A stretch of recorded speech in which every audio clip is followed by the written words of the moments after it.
మంచి నీళ్ళలో గుడ్డు ఏమైంది?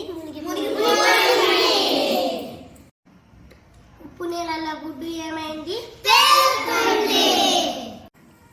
దీనికి కారణం గుడ్డు సాంద్రత ఎక్కువ.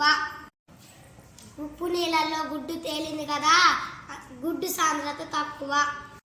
అందుకే మంచి నీళ్ళల్లో గుడ్డు మునిగింది, ఉప్పు నీళ్ళల్లో గుడ్డు తేలింది.